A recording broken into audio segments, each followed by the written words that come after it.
Halo, Assalamualaikum, selamat pagi, selamat siang, dan selamat malam. Apa kabar bangsa Indonesia di seluruh Nusantara?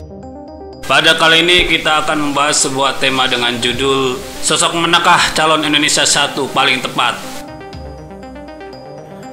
Membayangkan jika pandemi COVID-19 yang melanda negeri ini terjadi pada periode pemerintahan sebelumnya, atau jika yang menjadi pemimpin kita adalah sosok lain, adakah yang berpikir sama seperti saya? Kenapa pertanyaan itu muncul? Karena seperti layaknya para pemimpin secara umum, mereka sangat berorientasi kepada perkembangan statistik ekonomi sebagai prioritas utama, sementara pemerataannya jauh dari nalar mereka.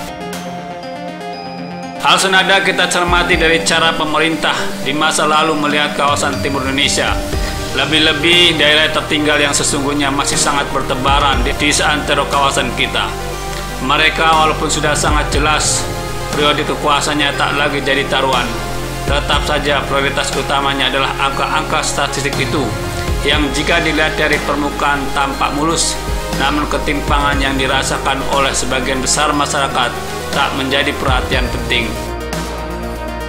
Dalam salah satu amanat Presiden Jokowi, diakuinya bahwa jika hanya mempertimbangkan segi keuntungan politik, maka dia cukup mengelola Pulau Jawa secara penuh. Maka dalam waktu singkat, popularitas pemerintah akan tergenjot dengan memuaskan. Namun tidak demikian yang dipikirkan oleh Presiden.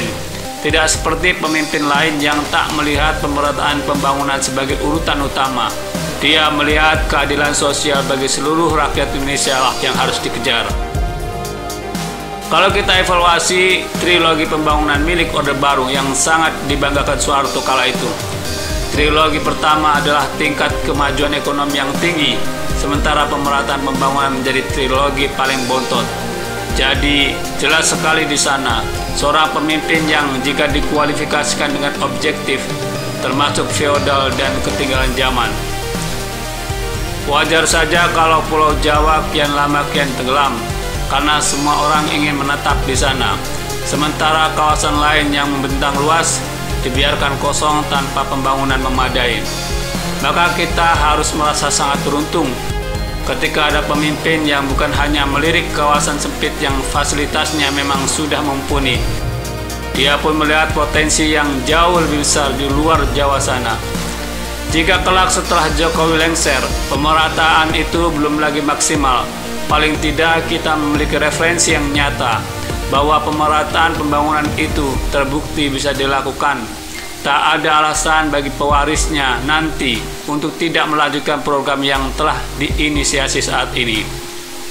Bagi para calon investor pun kini telah melihat Indonesia dalam nuansa lebih berwarna, karena mereka tidak melulu diperlihatkan kawasan Jawa atau Sumatera. Potensi yang jauh lebih menjanjikan justru muncul dari wilayah yang belum tertangani dengan optimal, kawasan timur misalnya.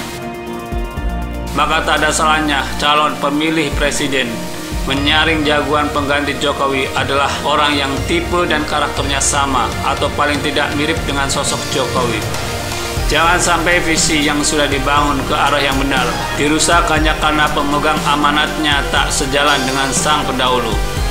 Mari kita bolak-balik track record jagoan masing-masing, karena dengan menetapkan cocok yang tepat, maka tepat pula metode pengelolaan negara besar ini. Dan muaranya tentu saja adalah kesejahteraan bersama secara merata dan berkeadilan. Dengan jam terbang yang tersisa 3 tahun dan bahkan kurang, mereka yang telah tampil ke permukaan saat ini adalah calon-calon potensial untuk digadang sebagai penerus Jokowi. Namun jangan salah pula menilai, di antara yang tanpa potensial, tentu ada pula yang jika diibaratkan obat, merupakan obat placebo. Jika diibaratkan aktor, mereka adalah pemain watak yang mampu menyembunyikan karakter aslinya. Yang tidak kalah pentingnya untuk bersama-sama disiapkan adalah mental pemilih yang selama ini cenderung mengedepankan dikotomi SARA. Mereka selalu mengangkat isu pribumi atau asing, mayoritas dan minoritas, yang sesungguhnya tak ada urusannya untuk mengelola sebuah negara. Rekam jejak para jagoan ini sebenarnya sudah ada di benak kita. Hanya momentumnya saja yang belum memungkinkan atau nuansanya belum terasa. semisal Ahok, Ridwan Kamil, Ganjar, dan beberapa sosok lain, niscaya sudah ada di benak calon pemilih. Bahkan survei yang diluncurkan pun mulai menolorkan beberapa calon potensial. Namun sejauh ini selalu saja ada yang mengundang kegelian kita, karena selalu muncul sang placebo justru mengalahkan sosok menjanjikan. Betapa berbahayanya jika pertaruhan tentang kekuasaan presiden diserahkan kepada sosok yang pandai bermain watak seperti itu. Maka yang harus kita gelorakan sejak awal, janganlah kita pertaruhkan hal yang satu ini, karena akibatnya akan terasa sangat fatal. Pemerataan pembangunan akan stagnan atau mandek sama sekali, minimal untuk 5 tahun ke depan. Sementara langkah yang ditempuh oleh seorang Jokowi saja belum tentu rampung dalam 2 periode pengabdiannya. Nah, bagaimana menurut Anda? Silahkan ketik kolom komentar di bawah dan jangan lupa subscribe channel ini. Terima kasih.